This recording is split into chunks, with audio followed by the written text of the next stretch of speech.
नमस्कार दोस्तों, मैं प्रियंका एग्ज़ाम T20 चैनल में आप सभी का स्वागत करती हूँ। आई होप आप सभी लोग बहुत अच्छे होंगे और बेहतर ढंग से अपनी प्रिपरेशन कर रहे होंगे। तो जो भी बच्चे पहले से इस चैनल से जुड़कर प्रिपरेशन कर रहे हैं या और भी जो बच्चे हैं रिव्यू ऑफिसर या असिस्टेंट रिव्यू ऑफिसर के लिए प्रिपरेशन करना चाहते हैं, यूपी पीसीएस का प्री देने जा रहे हैं, किसी भी यूपीएससी एग्ज़ाम के लिए प्रिपेयर कर रहे हैं या फिर आप जो भी एग्ज़ाम प्रिपेयर कर रहे हैं उसके लिए आपको ये चैनल एनसीईआरटी क्लासेस कवर कर रहा है। आप उससे हेल्प ले सकते हैं। जैसे कि अभी ज्योग्राफी एनसीईआरटी की क्लासेस चल रही हैं और उसके साथ साथ हम लोग हिस्ट्री भी कवर कर रहे हैं। तो आप इस चैनल की हेल्प से ये हिस्ट्री ज्योग्राफी पढ़ सकते हैं। बहुत ही जल्द पॉलिटी और भी सब्जेक्ट की क्लास आने वाली है। साथ में हम लोग मॉक टेस्ट सीरीज़ भी सॉल्व करेंगे। तो अभी तो ज़्यादा टाइम नहीं रह गया है। यूपी पीसीएस प्री एग्जामिनेशन को अप्रॉक्सीमेट 40 या 41 डेज़ बचे हुए हैं। तो आप रिवीजन करिए और बहुत अच्छे से टेस्ट सीरीज़ अब सॉल्व कीजिए। प्रैक्टिस पे अब बहुत ज़्यादा फोकस करने की ज़रूरत है। तो चलिए अभी बिना वक्त बर्बाद किए हम आगे की क्लासेस स्टार्ट कर रहे हैं। हिस्ट्री में जो हम लोग पढ़ रहे थे अभी तक हमने 3 चैप्टर्स कवर कर लिए हैं। पिछले चैप्टर्स में हमने नवपाषाण काल के कुछ स्थल हमने पढ़े थे उनके बारे में, और खेती, उन्होंने जो खेती की आविष्कार किया है, जो कृषि में उनकी जानकारी थी उसके बारे में हमने पढ़ा था। आज का जो चैप्टर है उसमें हम लोग आरंभिक नगर पढ़ने वाले। नवपाषाण काल हमने पूरा कंप्लीट कर लिया है। तो जो पिछली क्लासेस हैं आप उन्हें ज़रूर पढ़ें जिससे आप आगे के चैप्टर रिलेट कर पाएँ, है ना।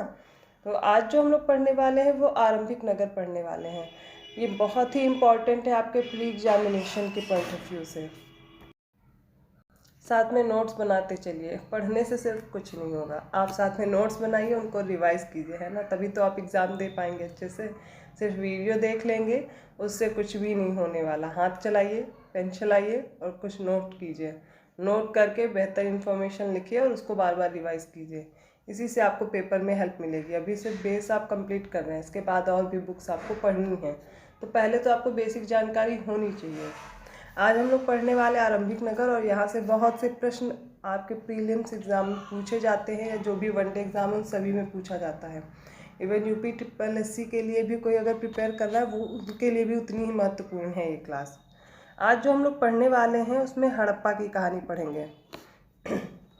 बहुत ही कम एग्जाम होंगे जहाँ पे हिस्ट्री से क्वेश्चन पूछा जाए प्राचीन भारत के इतिहास से और वहाँ पे हड़प्पा से क्वेश्चन ना आए। तो इस सभ्यता से क्वेश्चन आते ही आते हैं, तो आप बहुत ध्यान से पढ़िए।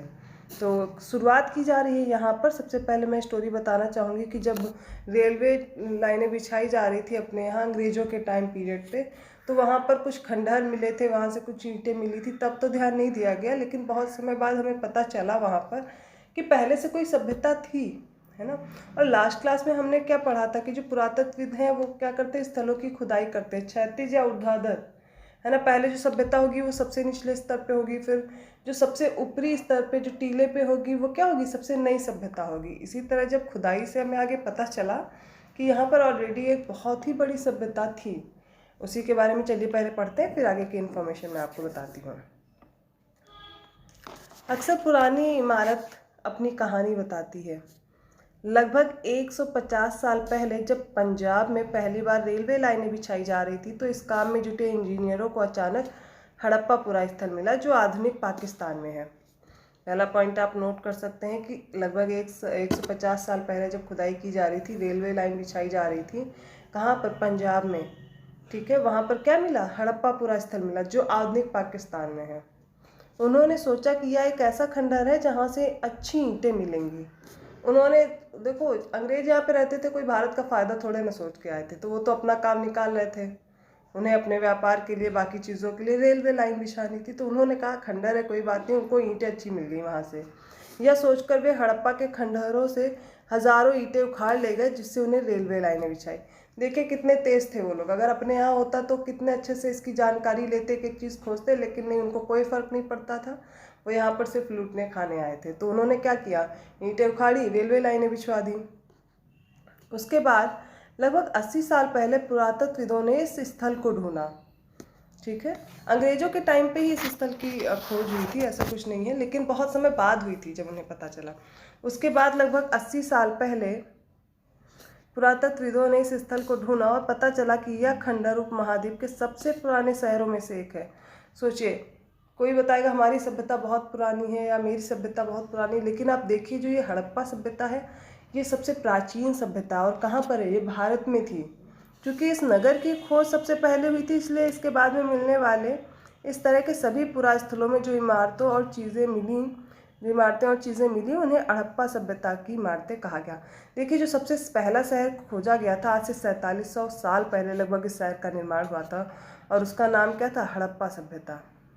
हड़प्पा नाम रखा गया उस स्थल का, और उसी स्थल के नाम पर पूरी सभ्यता का नाम क्या रख दिया गया? हड़प्पा सभ्यता।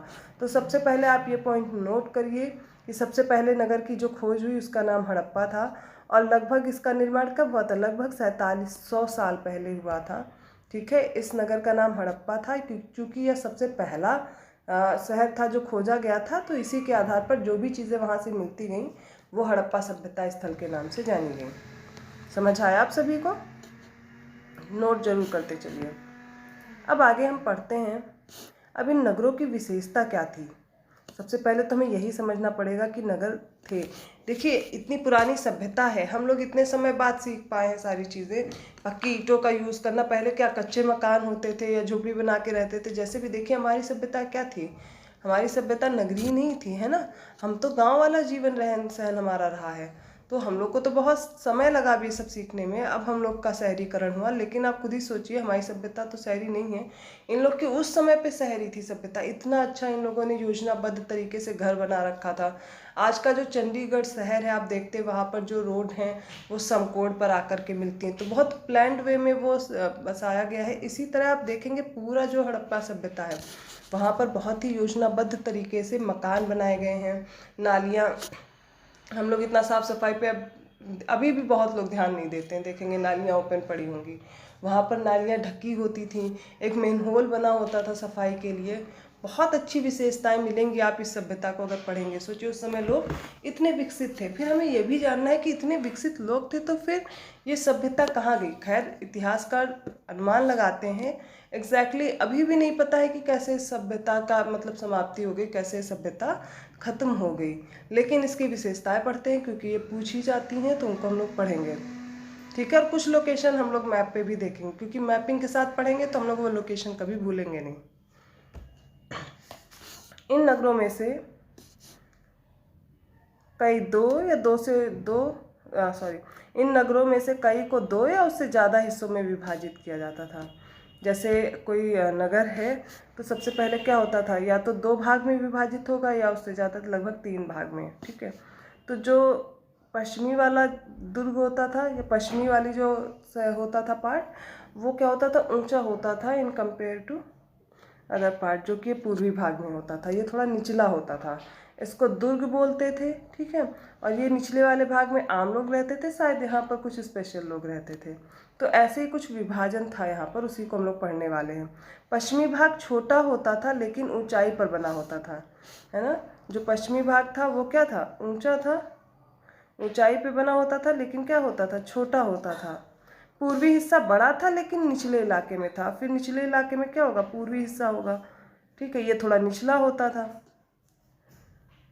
ऊंचाई वाले भाग को पुरातत्वविदों ने नगर दुर्ग कहा है और निचले हिस्से को निचला नगर कहा है। सबसे पहला पॉइंट आप लोग नोट करिए कि प्रायः क्या होता था? पश्चिमी भाग छोटा होता था लेकिन ऊंचाई पर बना होता था। पूर्वी हिस्सा बड़ा था लेकिन निचले इलाके में था। ऊंचाई वाले भाग को नाम दिया गया नगर दुर्ग का, और निचले भाग को निचला नगर कहा गया है। दोनों हिस्सों की 4 दीवारियाँ जो होती थी पक्की ईंटों की बनाई जाती थी। अब इनको सबको क्या किया जाता था? इनकी जो 4 दीवारें, जब चारों तरफ इनकी जो कवरिंग होती थी वो क्या बनाई जाती थी? पक्की ईंटों की बनाई जाती थी। इसकी ईंटें इतनी अच्छी थी कि हजारों सालों बाद आज भी दीवारें खड़ी रहीं। सोचिए कितनी सभ्यता विकसित थी। दीवार बनाने के लिए ईंटों की चिनाई इस तरह करते थे कि दीवारें खूब मजबूत बने। आप सोचिए, अब हम लोग रोड पे देखते हैं ब्लॉक सिस्टम, जैसे कि ये कोई ईंट है, ये लोग क्या करते थे? उसी में सांचे बने होते थे ऐसे फिट करने के लिए। ये इस तरह की ईंटें बनाते थे जिससे बहुत मजबूती मिलती थी घरों को। सोचिए कितना दिमाग विकसित था उस समय के लोगों का। तो सभ्यता की सबसे पहले विशेषताएं लिखते चलिए कि ये जो सभ्यता थी इसमें जो ज़्यादातर क्या होता था कि 2 या 2 से ज़्यादा हिस्सों में विभाजित होते थे नगर। जो पहला जो पश्चिमी भाग में था वो छोटा था और उसको नगर दुर्ग बोलते थे, ऊंचाई पर स्थित होता था। जो निचला नगर था उसे निचले नगर नाम से ही जान रहे हैं, और वो थोड़े निचले हिस्से में होता था इसलिए इसे निचला नगर कहते थे। और चारों दीवारें जो बनाई जाती थी वो पक्की ईंटों की बनाई जाती थी। कुछ नगरों के नगर दुर्ग में कुछ खास इमारतें बनाई गई थी। मिसाल के तौर पर मोहनजोदड़ो में खास तालाब बनाया गया था जिसे पुरातत्वविदों ने महान स्नानागार कहा है। पढ़ लो अच्छे से, यही सब काम आने वाला है आगे क्लासेस। यही सब जो क्लासेस में आप पढ़ रहे हो अभी आपको सिर्फ थ्योरी लग रही है, जब पेपर पिछले पेपर जरूर उठाकर सॉल्व करिए, आपको मिलेंगे यहीं से प्रश्न। तो क्या होता था, जो कुछ नगर होते थे नगर दुर्ग, उसमें इमारतें ऐसी वो अलग अलग इमारतें बनाते। जैसे मोहनजोदड़ो को इन्होंने एग्जाम्पल दिया, वहाँ पे क्या मिला, तालाब मिला है, लेकिन उस तालाब को क्या कहा गया है, महान स्नानागार नाम दिया गया। क्यों दिया गया है, इस तालाब को बनाने में ईंट और प्लास्टर का इस्तेमाल किया गया था। इसमें पानी का रिसाव रोकने के लिए प्लास्टर के ऊपर चारकोल की परत चढ़ाई गई थी। सोचिए कितना विज्ञान को जानते थे वो लोग, कि जो तालाब इन्होंने बनाया, पहली बात तो पक्की ईंटों को बनाया था, दोनों तरफ से सीढ़ियाँ थी उतरने के लिए, और उस पर जब प्लास्टर किया तो उसके ऊपर चारकोल लगा, जिससे जो पानी का रिसाव हो वो ना होने पाए, एक ही जगह धुल के कड़ा करके एकत्रित हो जाए, और उससे क्या होगा, पानी का रिसाव नहीं होगा। इस सरोवर में दो तरफ से उतरने के लिए सीढ़ियाँ बनाई गई थी और चारों ओर कमरे बनाए गए थे। अब कमरे हो सकता है कि वहाँ पर लोग आते हों कपड़े चेंज करने के लिए, या जो भी कुछ रहा हो, कुछ ना कुछ तो रीज़न रहा होगा वहाँ पे। तालाब तो जाहिर सी बात है स्नान करने के लिए आते होंगे, या कोई धार्मिक अनुष्ठान करने के लिए आते हो। एग्जैक्टली इतिहासकार को भी नहीं पता, सिर्फ एक अनुमान लगाया जा रहा है कि यहाँ पर ऐसा होता होगा। इसमें भरने के लिए पानी कुएं से निकाला जाता था, उपयोग के बाद इसे खाली कर दिया जाता। शायद यहाँ विशिष्ट नागरिक विशेष अवसर पे स्नान किया करते थे। अब इतिहासकार हमें बताना चाहते हैं, जो खोज हुई है उसके आधार पर, कि यहाँ पर हो सकता है कि कुछ विशिष्ट नागरिक विशिष्ट अवसर पे ही आकर कोई त्यौहार या ऐसे स्नान किया करते होंगे। एग्जैक्टली हमें नहीं पता है क्या हुआ है, बट एक जो अनुमान है हम इतिहासकार के अनुसार पढ़ रहे हैं वही पढ़ेंगे। फिर हमने कौन कौन से स्थल पढ़ा, पहले हड़प्पा पढ़ा है, उसके बाद मोहनजोदड़ो के बारे में जाना। अगले जो कुछ इंपॉर्टेंट है जैसे कालीबंगा, लोथल, ये सब भी इसके इम्पॉर्टेंट नगर हैं। तो सबसे पहले हम लोकेशन देख लेते हैं मैप में कि कौन कौन से स्थल हैं हड़प्पा में इम्पॉर्टेंट जो हमें देखने हैं। ये कुछ स्थल दिए गए हैं, मानचित्र के जरिए से हम लोग देखेंगे, और बहुत ध्यान से इन स्थल को देखिए क्योंकि प्रश्नों के लिए बहुत महत्वपूर्ण है। आप लोकेशन एक बार देख लेंगे तो नहीं भूलेंगे। सबसे पहले हम लोग देखते हैं हड़प्पा। ये रहा हड़प्पा शहर, कहाँ पर है, रावी नदी के तट पे है, ये देखिए शहर। दूसरा सबसे इम्पोर्टेंट है राखीगढ़ी और कालीबंगा। फिर देखिए गवेरी वाला, इधर सिंधु नदी के तट पे अभी हम लोग देख रहे थे, जहाँ पर विशाल स्नानागार मिला है। मोहनजोदड़ो पाकिस्तान में है, सोतकाको, चनहुदड़ो। आप सबकी लोकेशन देखते चलिए कहाँ पर है।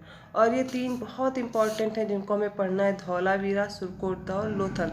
लोथल एक बंदरगाह था सिंधु घाटी सभ्यता का, क्योंकि ये सिंधु नदी के पास थी तो इसको सिंधु घाटी सभ्यता के नाम से भी जानते हैं। और हड़प्पा सबसे पहला नगर खोजा गया था, इसलिए इसको हड़प्पा स्थल के नाम से भी या हड़प्पा सभ्यता के नाम से भी जाना जाता है। तो लोथल, सुरकोटदा, धौलावीरा, चनहुदड़ो, गवेरीवाला, कालीबंगा, राखीगढ़ी, मोहनजोदड़ो, सोतकाको, लगभग इतनी लोकेशन हमने देखी हैं। और भी आगे जब हम सिंधु घाटी सभ्यता को पढ़ेंगे तो और भी इम्पोर्टेंट लोकेशंस के बारे में हम लोग पढ़ेंगे, जैसे कि इसका सबसे दक्षिणतम बिंदु। अभी हम लोग भारत को भी पढ़ते हैं, जब हम लोग ज्योग्राफी पढ़ते हैं तो हम लोग क्या करते हैं, भारत की पूरी जानकारी कैसे लेते हैं, वो कितने अक्षांश में फैला हुआ है, कितने वर्ग किलोमीटर का उसका क्षेत्रफल है, सबसे उत्तरी बिंदु क्या है, सबसे दक्षिणतम बिंदु क्या है। ऐसी सिंधु घाटी सभ्यता भी विस्तार उसका कितना है उसको भी हम लोग जानेंगे। बहुत बार प्रश्न आ जाता है कि कहाँ से क्या मिला हुआ है। तो हमने देखा कि जो पुरातात्विक साक्ष्य के अनुसार पे जो मोहनजोदड़ो है वहाँ से क्या मिला, विशाल स्नानागार मिला है। वहाँ से एक विशाल अन्नागार भी मिला है, क्योंकि ये लोग क्या करते थे, जैसे आप ही कोई चीज़ खेती करोगे, आपके पास अगर उसकी अधिकता हो जाती तो क्या करते हैं, स्टोर करते हैं, भंडार करने का काम करते हैं। या हम लोग जो भी खाने पीने या अनाज अपना यूज़ करते हैं उसको भी तो स्टोर करके रखते हैं ना, अधिकता होती तो यहाँ पर भी कुछ स्टोर करने के लिए ये लोग बनाया करते थे। बहुत तरीके के ये लोग पॉटरी भी यूज़ करते थे, जैसे कि अगर रेड कलर के तो ब्लैक कलर से उस पर पेंटिंग करना, ये सब चीज़ें वो किया करते थे। कालीबंगा और लोथल जैसे अन्य शहरों से क्या मिला है, मोस्ट इम्पॉर्टेंट पॉइंट, अग्निकुंड मिला है, जहाँ संभवतः यज्ञ किए जाते होंगे। अब देखो अग्निकुंड मिला है तो हम लोग अनुमान लगा रहे हैं कि जाहिर सी बात है यहाँ पे यज्ञ किया जाता होगा। हड़प्पा, मोहनजोदड़ो और लोथल जैसे कुछ नगरों में बड़े बड़े भंडार गृह मिले हैं। मैंने अभी क्या बताया कि यहाँ पर ये लोग अनाज शायद भंडार करते होंगे, इनके घर की बनावट से, या यहाँ पर अवशेष भी मिले हैं, जले हुए अनाजों का अवशेष मिला है, मे भी जल गए होंगे या कुछ भी हुआ होगा। तो उससे पता चलता है कि इनके घरों में भंडार गृह होता था या फिर अलग से भी भंडार गृह बनाते थे, जहाँ पे अन्नागार नाम से हम जानते हैं। इसमें क्या करते थे, अपने अनाज को स्टोर करके रखा करते थे। अधिकता होगी या व्यापार करने के लिए भी ये लोग इसको यूज़ करते होंगे। देखिए, हड़प्पा सभ्यता के बारे में अलग से एक जानकारी दी गई है। ये नगर आधुनिक पाकिस्तान के पंजाब और सिंध प्रांतों, भारत के गुजरात, राजस्थान, हरियाणा और पंजाब प्रांतों में मिले हैं। ज़्यादातर इनके नगर कहाँ मिले हैं, आधुनिक जो पाकिस्तान है वहाँ पर, उनके पंजाब और सिंध प्रांत में। भारत में कहाँ पर मिले, गुजरात, राजस्थान, हरियाणा, पंजाब तक। देखिए, कुछ स्थल इसके उत्तर प्रदेश में भी मिले हैं, नीचे ये महाराष्ट्र तक फैली थी और उत्तर में जम्मू कश्मीर तक फैली थी। पश्चिम में जब हम देखेंगे तो ये लगभग पाकिस्तान में हम लोग जाएंगे। इन सभी स्थलों से पुरातत्वविदों को अनोखी वस्तुएं मिला क्या क्या, जैसे मिट्टी के लाल बर्तन जिन पर लाल रंग के चित्र बने हुए थे, पत्थर के बाट मिले हैं, मुहरे मिले हैं, मनके मिले हैं, तांबे के उपकरण और पत्थर की ब्लेड आदि मिले हैं। देखिए क्या क्या यहाँ से मिला है, ये बहुत इंपॉर्टेंट है जानना कि ये लोग मिट्टी के बर्तन यूज़ करते थे, जैसे लाल बर्तन है उन पर काले चित्र बना दिए, है ना। और क्या है, पत्थर के बाट मिले, मतलब ये लोग क्या है, नाप तौल जानते थे, व्यापार करते थे, नाप तौल का भी ज्ञान था इन्हें। मनके बनाते थे, मुहरे हमें मिली हैं, जिससे पता चल रहा है व्यापार करते थे, मुहर यूज़ करते थे। अगली जो दूसरी सभ्यता है इसके साथ में, जैसे मेसोपोटामिया, वहाँ की भी हमें मुहरे प्राप्त हुई यहाँ से, तो हमें पता चलता है कि ये लोग आपस में व्यापार करते होंगे। तांबे के उपकरण मिले हैं, ये तांबे से परिचित थे। पत्थर के लंबे ब्लेड भी मिले हैं, में भी कटिंग या जिस भी चीज़ के लिए यूज़ करते होंगे। तो ये सब चीज़ें वहाँ पर मिल रही थी। आप पुरातात्विक साक्ष्य जरूर याद रखिए। ये जो चित्र है आप देखेंगे, जो मोहनजोदड़ो सभ्यता हमने पढ़ी है उसमें हमें क्या मिला है, एक तालाब, महान स्नानागार जिसे बोले। देखिए, ये देखिए सीढ़ियाँ बनी हुई उतरने के लिए, यहाँ पर दोनों साइड से सीढ़ियों का निर्माण है ना, उतरने के लिए। इन पे जो ये प्लास्टर लगा हुआ है, इन सभी पे क्या होता था, चारकोल चढ़ा होता था। यहाँ पे कुओं से पानी भरा जाता था, फिर बाद में इसको क्या करते थे, खाली कर देते थे। आसपास यहाँ पे क्या थे, कमरे भी बने होते थे। तो आप देखिए कितनी अच्छी, और ईंटों का देखिए कैसे बनाया गया है, बनावट से आप समझ सकते हैं कि कितनी विकसित सभ्यता रही होगी। आज भी इतना सोचिए कि ये दिख रहा है हम सब लोग को, कि आज भी ये सब प्रेजेंट है, ये बहुत मायने रखता है कि कितने अच्छे तरीक़ों से इन लोगों ने इसको बनाया होगा। जो भी लोग ऐसे सामने देखना चाहते हैं वो जा कर के देख सकते हैं पाकिस्तान में मोहनजोदड़ो का ये महान स्नानागार। आगे चलते हैं, ये चित्र देख लो, ईंटों की चिनाई देखो कैसे करते थे ये लोग। हाँ, जीने बने हुए हैं, कितने अच्छे से इन लोगों ने सीढ़ियाँ बना रखी थी चढ़ने उतरने के लिए। हम लोग तो अब सीख पाए, ये लोग बहुत पहले से जानते थे। सोचो हम लोग से कितने विकसित थे। अब हम पढ़ेंगे इनके भवन कैसे थे, नाले कैसे थे और सड़कें कैसी बनाई जाती थी। हमने तो अभी सिर्फ नाम पढ़े हैं सभ्यता के बारे में, जो भी फेमस नाम है, जैसे मोहनजोदड़ो, हड़प्पा हो गया, राखीगढ़ी, कालीबंगा, लोथल, धौलावीरा, सुरकोटदा, सुतकांगेडोर हो गया। ऐसे बहुत से स्थल इसमें पाए गए हैं। तो अभी तो क्योंकि ये एनसीईआरटी हमें सिर्फ इम्पॉर्टेंट लोकेशन बताएगी, तो वही हम लोग समझने की कोशिश करते कि सबसे पहले इनके भवन कैसे थे। इन नगरों के घर आम तौर पर 1 या 2 मंजिले होते थे। आप लोग सोचते हैं कि हम ही लोग का घर है, देखिए इन लोगों ने भी बना रखे थे, और कितने अच्छे तरीके से बना रखा था। घर के आंगन के चारों ओर कमरे बनाए जाते थे। अधिकांश घरों में एक अलग अलग स्नान घर था और कुछ घरों में कुएं भी होते थे। देखो, सबका अपना सेपरेट था। स्नानागार भी मतलब हर घर में होता था, घर में कुएं भी होते थे सबके, और आंगन बनाया जाता था। चारों ओर सबसे पहले जैसे ये है, चारों ओर क्या बनाए जाते थे, कमरे बनाए जाते थे, ठीक है। और उसमें क्या होता था, एक स्नानागार, उसके लिए भी अलग जगह डिफिनिट होती थी, योजनाबद्ध तरीके से बनाते थे, और कुएं भी होते थे इनके यहाँ। कई नगर जो हैं ढके हुए नाले थे, पता था इनको सफाई के बारे में। ऐसा कुछ नहीं था कि हम लोग जैसे गंदगी फैलाते हैं ना, पर्यावरण को नुकसान कर रहे हैं, ये लोग ऐसा कुछ नहीं करते थे। देखो कितनी योजनाबद्ध तरीके से बना है, और नालियों को भी ढक रखा है। कई नगरों में ढके हुए नाले थे, इन्हें सावधानी से सीधी लाइन में बिछाया जाता था। हर नाली में हल्की ढलान होती थी ताकि पानी आसानी से बह सके। सोचो कितना विज्ञान को जानते थे कि अगर ढलान रहेगी तो नाली से पानी आसानी से निकल जाएगा। अक्सर घरों में नालियों को सड़कों की नालियों से जोड़ दिया जाता था, जो बाद में बड़े नालों में मिल जाती थी। नालों के ढके होने के कारण इनमें जगह जगह पर मेन होल बनाए गए थे। अब ये मेन होल बनाते थे जिससे उसकी सफाई कर सके, जिनके जरिए इनकी देखभाल और सफाई की जा सके। घर, नाले और सड़कों का निर्माण योजनाबद्ध तरीके से एक साथ किया जाता था। हम लोग क्या करते हैं, अब प्लान बनवाते हैं ना कि कहाँ पर क्या बनेगा।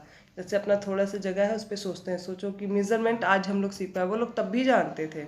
उन्होंने क्या किया, कहाँ पर कौन सा रूम बनना है। सबसे पहले तो चारों तरफ रूम होते थे, फिर उन्होंने एक भंडार गृह भी रूम में बनाया हुआ होता था, एक कुआं भी होता था, बढ़िया सा स्नानागार भी होता था, नालियाँ निकली होती थी, समकोण पर सारे रास्ते आकर के मिलते थे। उन नालियों पे क्या सभी ढकी होती थी, ढलान होती थी।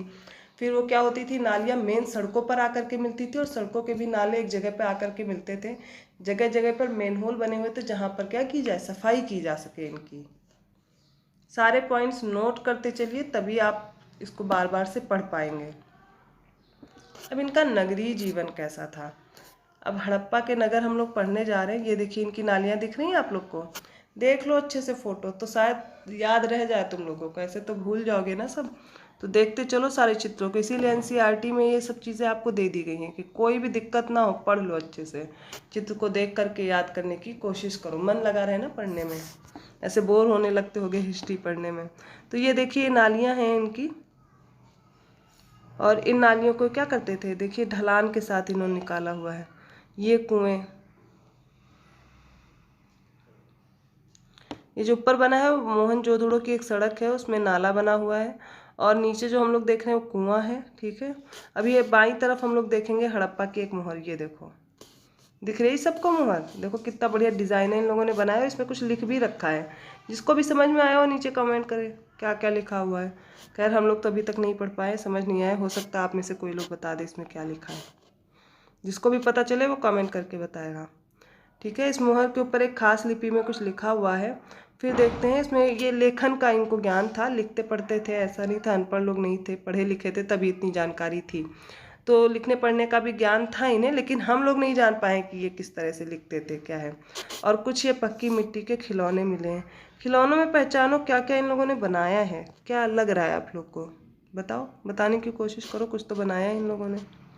चलिए आगे पढ़ते हैं हम लोग कि इनका नगरीय जीवन था कैसा।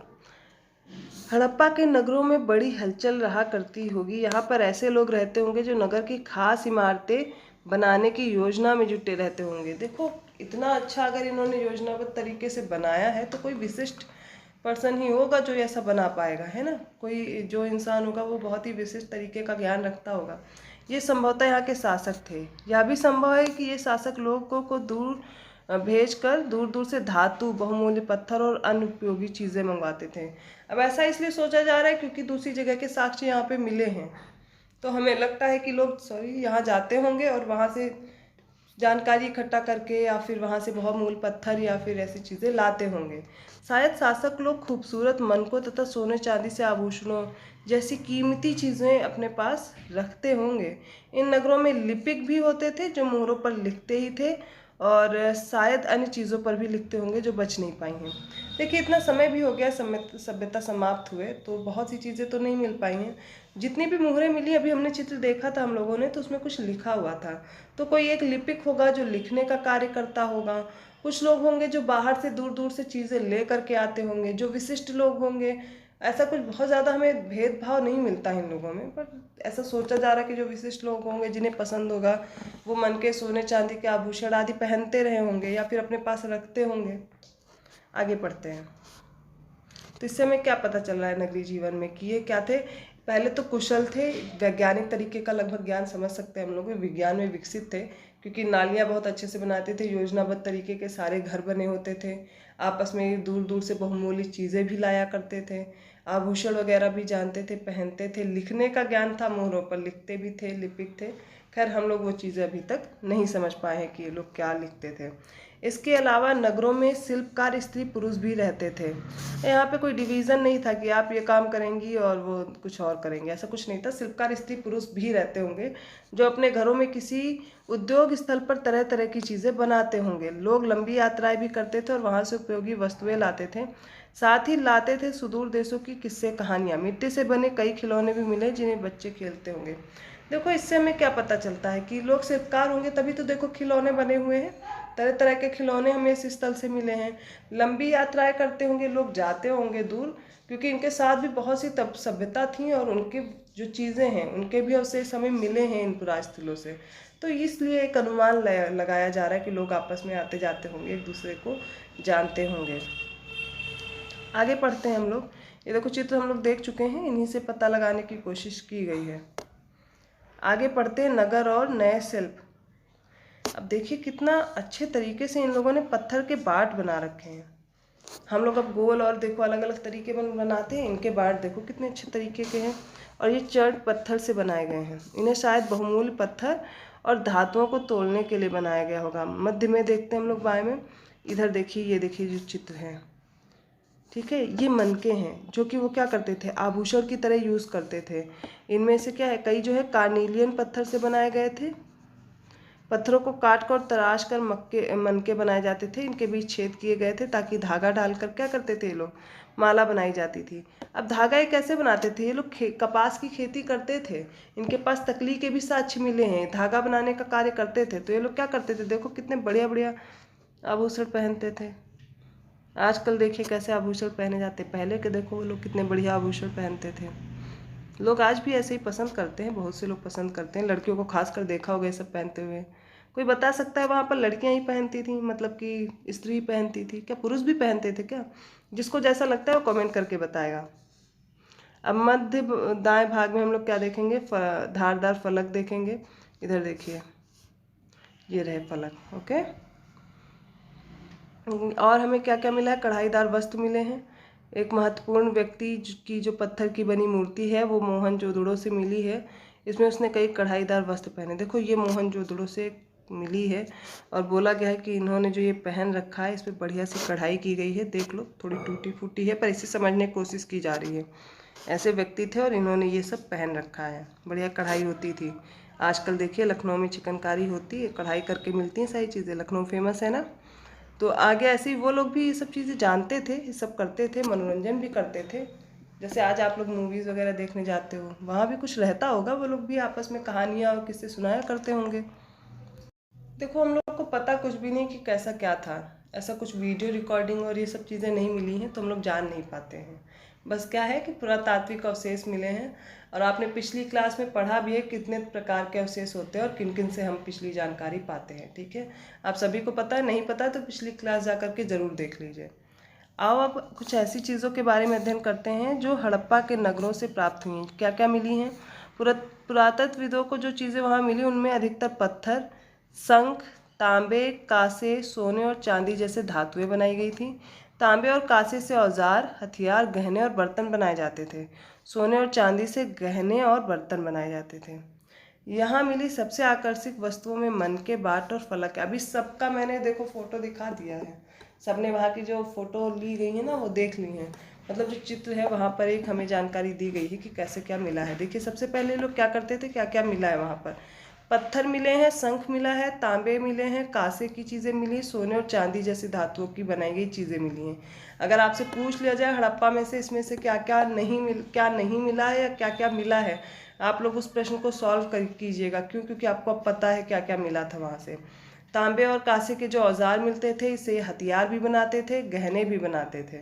मतलब कांसा इन्हें पता था कैसे बनता है और कांसा क्या धातु है, वो जानते थे इन सब चीज़ों को। सोने और चांदी से भी इन्होंने गहने और बर्तन बनाए हैं। हर एक धातु का लगभग इन्हें ज्ञान था। सिर्फ यहाँ पे किस धातु का नहीं जिक्र किया गया है, लोहे की, ठीक है, याद रखिएगा, ये भी प्रश्न पूछा जाता है। यहाँ मिली सबसे आकर्षक वस्तुएं जो हैं हमने देख ली हैं। आगे पढ़ते हैं हम लोग। हड़प्पा सभ्यता के लोग पत्थर की मोहरें बनाते थे। मोहरें भी हमने अभी देखी ऊपर। इन आयताकार मोहरों पर सामान्यतः जानवरों के चित्र मिलते हैं। हड़प्पा सभ्यता के लोग काले रंग से डिज़ाइन किए खूबसूरत लाल मिट्टी के बर्तन बनाते थे। क्या करते थे लोग, लाल मिट्टी के बर्तन बनाते थे और उस पर काले रंग का डिज़ाइन करते थे। देखो वो लोग जो भी चीज़ें यूज़ करते थे ना, बहुत अट्रैक्टिव आकर्षक बना करके यूज़ करते थे। ऐसा कुछ नहीं कि उन्हें अच्छा ना लगे, जीवन को बहुत अच्छे तरीके से जी रहे हैं, इन सब हमें अवशेषों से पता चलता है। तो वहाँ पे हमने मुहर देखी थी, मुहरों पे क्या है कि कुछ जानवरों के क्या है ये चित्र बने हुए हैं। देखिए यहाँ पर जानवरों का चित्र बना हुआ है, कुछ लिखा भी हुआ है ना। पढ़ लो, सारी चीज़ें बहुत ही काम आने वाली हैं। सभ्यता, अब संभवतः हम लोग देखते हैं 7,000 साल पहले की बात की जा रही, मेहरगढ़ में कपास की खेती होती थी। मोस्ट इम्पॉर्टेंट पॉइंट नोट करिए कि 7,000 साल पहले मेहरगढ़ में क्या कपास की खेती होती थी, ऐसा हमें पता चला है। तो सबसे पहले कपास की खेती अगर पूछी जाए कहाँ होती थी, तो सिंधु घाटी सभ्यता में कपास की खेती होती थी। किस लोकेशन पे? मेहरगढ़ वाली जगह पे। मोहनजोदड़ो से कपड़े के टुकड़ों के अवशेष, चांदी के एक फूलदान के ढक्कन तथा कुछ अन्य तांबे की वस्तुओं से चिपके हुए मिले हैं। सबसे पहले मेहरगढ़ हमने पिछले वाले क्लास में मैप में हमने देखा है, पाकिस्तान में मेहरगढ़ है। मोहनजोदड़ो से क्या क्या मिला है? कपड़े के अवशेष मिले हैं, अवशेष चांदी के फूलदान के ढक्कन मिले हैं, कुछ अन्य तांबे की बनी हुई जो वस्तुएं उनसे चिपकी हुई मिली हैं। पक्की मिट्टी तथा फ्रेयन से बनी तकलियां सूत कताई का संकेत देती। देखिए ये लोग कपास उगाते थे तो धागा भी बनाते थे। हमें धागा एक और जगह मिला, जब ये लोग मनका बनाए तो उसमें भी छेद करके धागा पिरोते थे। इससे हमें पता चलता है ये लोग धागा बनाना जानते थे। आगे पढ़ते हैं। इनमें से अधिकांश वस्तुओं का निर्माण विशेषज्ञों ने किया था। विशेषज्ञ उसे कहते हैं जो किसी खास चीज़ बनाने के लिए खास प्रशिक्षण लेता, जैसे पत्थर तराशना, मनके चमकाना या फिर मोहरों पर पच्चीकारी करना। देखो हम लोग इसलिए विशेषज्ञ बोल रहे हैं, इतने अच्छे तरीके से अगर मनके बनाए जाते हैं तो जाहिर सी बात है वो उस चीज़ में दक्ष होगा जो उसने बनाया है। मूर्ति का चेहरा भी देखिए, ऊपर हमने देखा है जो मूर्ति, उसका चेहरा कितना आकर्षक ढंग से बनाया गया है, उसकी दाढ़ी बनाई गई है। फिर ये विशेषज्ञ ही होगा जो कोई बनाया होगा। देखिए ये वाला चित्र देख लीजिए, बढ़िया से इनकी दाढ़ी देखिए पूरी सेट की हुई है। ये चित्र देखिए कितने अच्छे से बनाया गया है ना। अब देखो इतिहासकार ने हमें बताया है कि विशेषज्ञ होते थे, जरूरी नहीं विशेषज्ञ ही हो, उन्हें जानकारी रहती होगी तो करते होंगे। हर व्यक्ति विशेषज्ञ नहीं हो सकता था। हमें यह पता नहीं है कि क्या सिर्फ पुरुष ही ऐसे काम प्रशिक्षण हासिल करते थे या फिर केवल महिलाएं ही। देखो हर जगह ये शुरू हो जाता है कि महिलाएं करती थीं या पुरुष करते थे। खैर ये जानकारी होना जरूरी है, ऐसा इतिहासकार भी जानना चाहते हैं, हम लोग भी जानना चाहते हैं कौन क्या करता था। शायद कुछ महिला और पुरुष दोनों ही काम में दक्ष थे। क्यों पता, हमें कोई ऐसा क्लास नहीं दिखता है, डिवीज़न नहीं दिखाई देता है यहाँ पे कहीं भी, तो जाहिर सी बात है सभी यहाँ पर ऐसा काम करते होंगे। अब ये फ्रेंस के बारे में जानकारी दी गई है। पत्थर और शंख प्राकृतिक तौर पर पाए जाते थे, लेकिन फ्रेंस को कृत्रिम रूप से तैयार किया जाता था। देखो जो पत्थर और शंख हैं तो आज भी हमें प्राकृतिक तौर पे मिलते हैं, लेकिन फ्रेंस को क्या होता था, कृत्रिम रूप से आर्टिफिशियली ये लोग प्रिपेयर करते थे। जैसे बालू या स्फटिक पत्थरों के चूर्ण को गोंद में मिलाकर उनके वस्तुएं बनाई जाती थी। सोचो कितनी तकनीकी इन्होंने इस्तेमाल की थी, गोंद में मिलाकर बना लेते थे। उसके बाद उन वस्तुओं पर एक चिकनी परत चढ़ाई जाती थी। इस चिकनी परत के रंग प्रायः नीले या हल्की समुद्री होते थे। फ्रेन से मनके, चूड़ी, बाले और छोटे बर्तन बनाए जाते थे। देखो बहुत बढ़िया बढ़िया चीज़ें बना रहे हैं, खासकर देखो चूड़ियाँ बन रही हैं, मनके बन रहे हैं, है ना, छोटे छोटे बर्तन भी बनाए जा रहे हैं। देखो एक फ्रेंस का चित्र दिया गया है। अब कच्चे माल की खोज में। अब कच्चा माल क्या है? देखो उन पदार्थों को कह रहे हैं जो प्राकृतिक रूप से मिल रहे हैं, वो कच्चे पदार्थ हैं। आज भी हम लोग कच्चा माल यूज़ करते हैं नई चीज़ें बनाने में। कच्चा माल उन पदार्थों को कहते हैं जो या तो प्राकृतिक रूप से मिलते हैं या फिर किसान या पशुपालक उनका उत्पादन करते हैं। इसको नोट करिए आप लोग। जैसे लकड़ी या धातुओं के ऐसे प्राकृतिक रूप से उपलब्ध कच्चे माल हैं, इनसे फिर कई तरह की चीज़ें बनाई जाती हैं। मिसाल के तौर पे किसानों द्वारा पैदा किए गए कपास को कच्चा माल कहते हैं, और इसके बाद जब कताई बुनाई करके कपड़ा तैयार किया जाता है ना, वो अलग चीज़ है। हड़प्पा में लोगों को कई चीज़ें वहीं मिलती थी, लेकिन तांबा, लोहा, सोना, चांदी और बहुमूल्य पत्थर जैसे वो ये पदार्थ क्या करते थे, दूर दूर से आयात भी किया करते थे। ऐसा नहीं कि यहाँ नहीं मिलता था, पर अपना नहीं यूज़ करते होंगे, अपना बचा के रखते होंगे, अपना क्यों वेस्ट करें, है ना। खैर तांबा, लोहा, सोना, चांदी इन सबको बाहर से भी मंगाते थे, और भी ज़रूरत पड़ती होगी उन लोगों को। ये देखिए एक चित्र और, ठीक है। अब चीज़ों को एक जगह से दूसरी जगह ले जाते होंगे। ये देखो इस खिलौने से हमें क्या पता चलता है कि ऐसा कुछ ये यूज़ करते होंगे, जिसे क्या है जानवर खींचते होंगे। ये देखो बढ़िया से पहिए बनाए गए हैं, यहाँ पे सामान रखते होंगे, है ना। ऐसा कुछ ये लोग बनाते होंगे। इन चित्रों से हमें पता चलता है कि ये सब ऐसे यूज़ करते थे। एक खिलौना है, ये देखो दूसरी तरफ हमें ये मुहर मिल रही है। मुहर देखो कितनी बढ़िया बनी हुई है, इनको देखोगे तभी तो याद होगा, इसीलिए दिया गया है।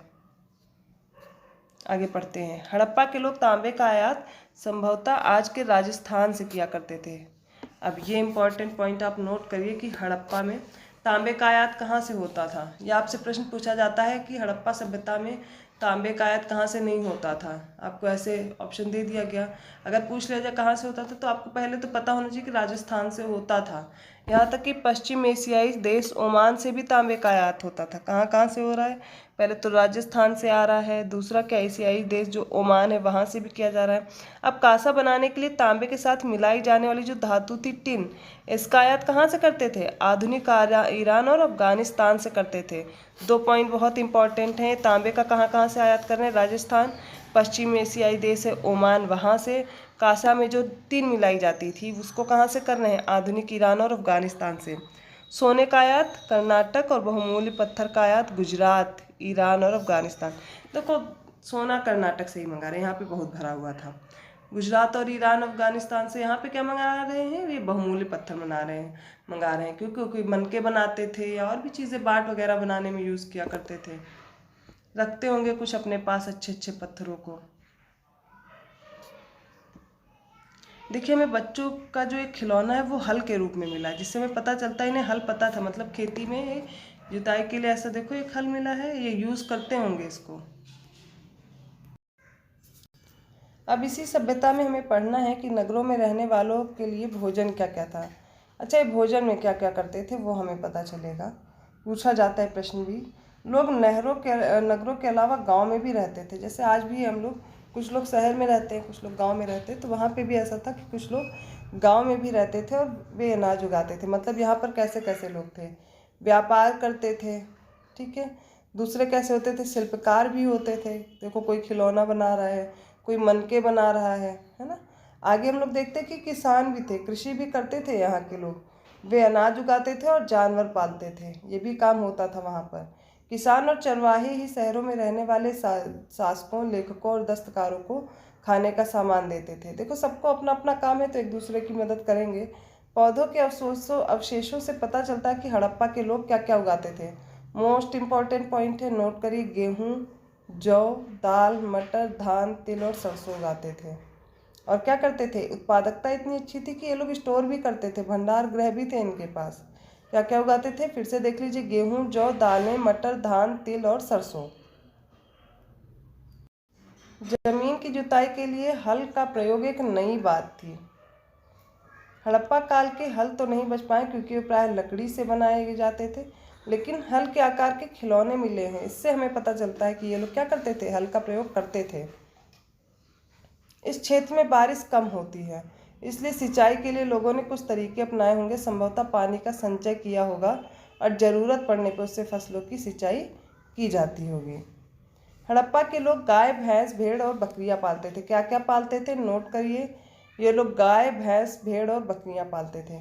बस्तियों के आसपास तालाब और चारागाह होते थे, लेकिन सूखे महीनों में मवेशियों के झुंडों को चारा पाने की तलाश में दूर दूर तक जाना पड़ता होगा, ले जाया जाता था। वे बेर जैसे फलों को इकट्ठा करते थे, मछलियाँ पकड़ते थे और हिरन जैसे जानवरों का शिकार भी करते थे। ये सब इतिहासकार पुरातत्वविदों के साक्ष्य के आधार पर हमें बता रहे हैं। अब हम लोग पढ़ने वाले हैं कि गुजरात में जो हड़प्पा कालीन नगर थे उनका निरीक्षण करेंगे। तो कच्छ के इलाके में खदिर बेत के किनारे धौलावीरा नगर बसा था। बहुत इंपॉर्टेंट है, इसको पढ़िए। वहाँ साफ पानी मिलता था और ज़मीन भी उपजाऊ थी। देखिए धौलावीरा फेमस है पानी के प्रबंधन के लिए। जहाँ हड़प्पा सभ्यता के कई नगर 2 भागों में विभक्त होते थे, वही धौलावीरा नगर को क्या होता था, ये 3 भाग में बटा था। लगभग सारे 2 भाग में थे। एक उच्च नगर होता था जिसको नगर दुर्ग कहते थे, छोटा सा। निचला नगर होता था, निचला नगर जिसे बोलते थे। यहाँ पर क्या है, 3 है। इसके हर हिस्से के चारों पत्थर की ऊंची ऊंची दीवारें बनाई गई हैं, जितने भी ये भागों में विभाजित था। इसके अंदर जाने के लिए बड़े बड़े प्रवेश द्वार थे। इसके नगर में एक खुला मैदान भी था जहाँ सार्वजनिक कार्यक्रम आयोजित किए जाते थे। कितनी अच्छी चीज़ें इन लोगों ने बना रखी है, जैसे हम लोग आजकल फ्लैट बनाते हैं, है ना। ये लोग क्या करते थे, सबसे पहले तो इन्होंने क्या किया है कि नगर को 3 भागों में बांटा है, ठीक है। उसके चारों तरफ क्या की है, ऊंची ऊंची दीवार बनाई है। अंदर प्रवेश करने के लिए बड़े बड़े क्या मिलेंगे आपको, द्वार मिलेंगे। और सार्वजनिक कार्यक्रम आयोजित करने के लिए इन्होंने बड़ा सा खुला मैदान भी बना रखा था। मतलब ये लोग मनोरंजन के भी साधन अपनाते थे और मनोरंजन भी किया करते थे। यहाँ मिले कुछ अवशेषों में हड़प्पा लिपि के बड़े बड़े अक्षरों को पत्थरों में खुदा पाया गया है। इन अभिलेखों को संभवतः लकड़ी में जड़ा गया था। यहाँ एक अनोखा अवशेष है क्योंकि आमतौर पर हड़प्पा के लेख मोहर जैसी छोटी वस्तुओं पर पाए जाते थे। हमें कुछ अवशेष मिले हड़प्पा से जहाँ पर बड़े बड़े पत्थरों पर खुदा लिखा हुआ है, लेकिन और ये क्या है कि लकड़ी में जड़ दिए जाते थे। तो ये एक अनोखा प्रकार का है तो अवशेष, लेकिन इसका जो लेख है वो भी मोहर में देखे छोटे छोटे लिखा हुआ है, वैसे उस पर भी लिखा हुआ, लेकिन हम लोग पढ़ नहीं पाए हैं। पहला हमने धौलावीरा पढ़ा, ठीक है। अब गुजरात की खंबात की खाड़ी में मिलने वाली साबरमती की एक उपनदी के किनारे बसा है लोथल। किस नदी के पास है, भोगवा नदी के पास, जहाँ कीमती पत्थर जैसा कच्चा माल आसानी से मिल जाता था। यह पत्थरों, शंखों और धातुओं से बनाई गई चीज़ों का एक महत्वपूर्ण केंद्र था।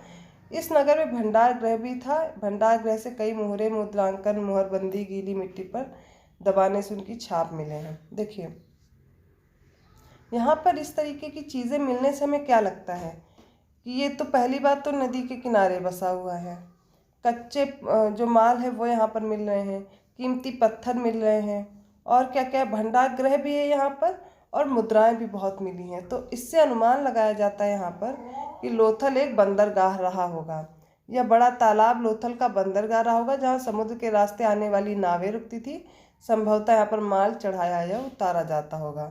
तो लोथल क्या था, यहाँ का एक बंदरगाह था। ये देख लीजिए, इस बंदरगाह का चित्र दिया गया है, कैसे ये बना था, देख लिया है। आगे बढ़े, यहाँ पर एक इमारत भी मिली है जहाँ संभवतः मनके बनाने का काम होता था। पत्थर के टुकड़े, अधबने मनके बनाने वाले उपकरण और तैयार मनके भी यहाँ पर मिले हैं।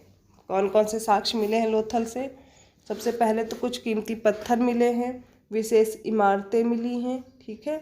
यहाँ पर से मनके प्राप्त हुए हैं, मुहर प्राप्त हुई हैं, कुछ पत्थर के टुकड़े बने हुए हैं, कुछ अधबने हैं, ऐसी चीज़ें यहाँ पर मिली हुई हैं।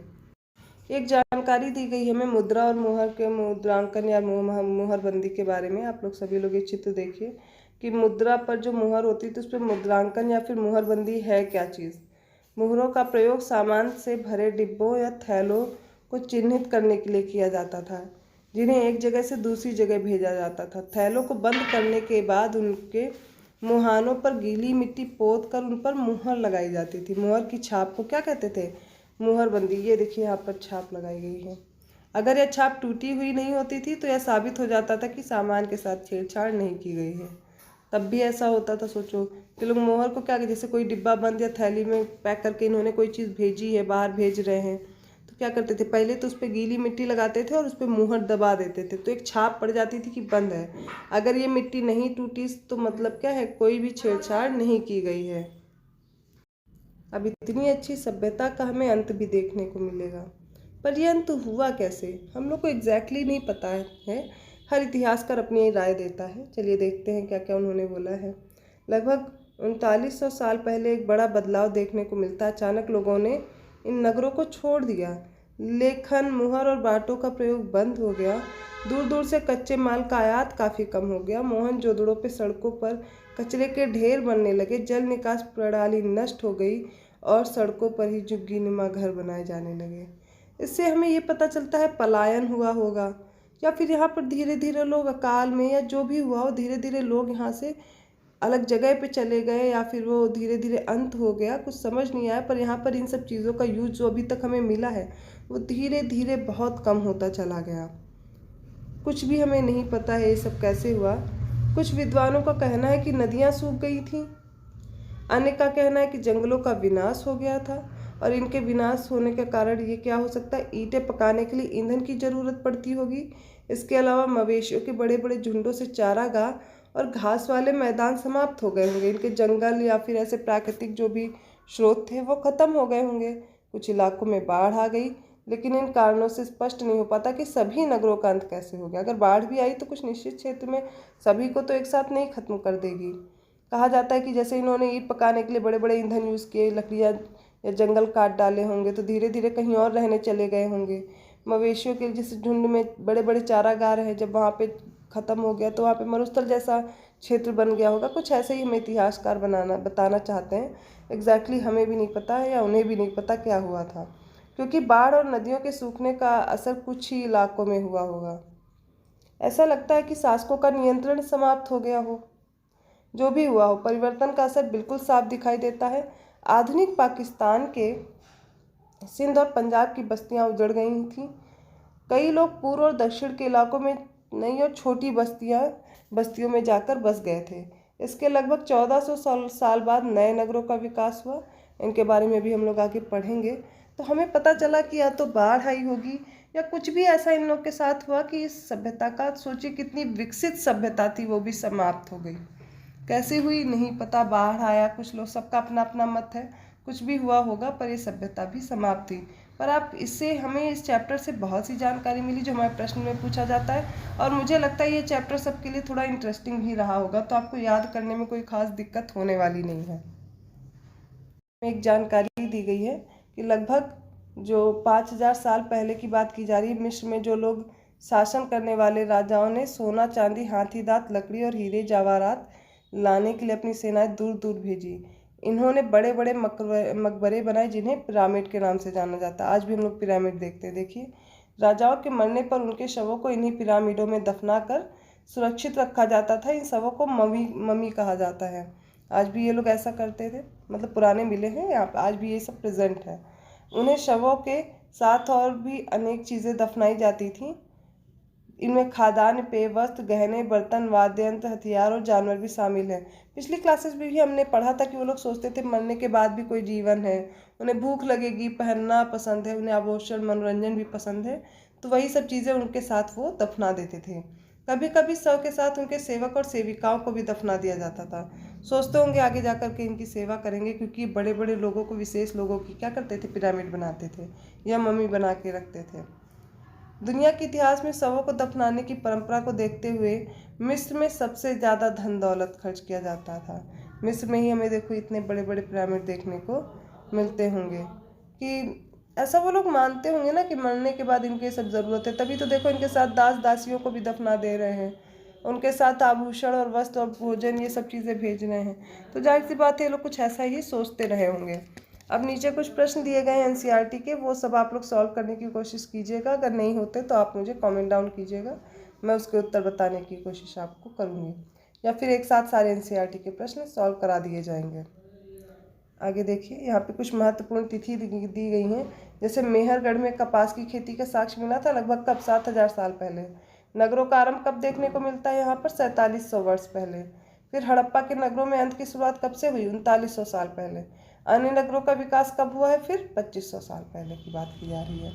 तो ये सब कुछ प्रश्न भी दिए गए हैं, इनको सॉल्व करिए आप लोग।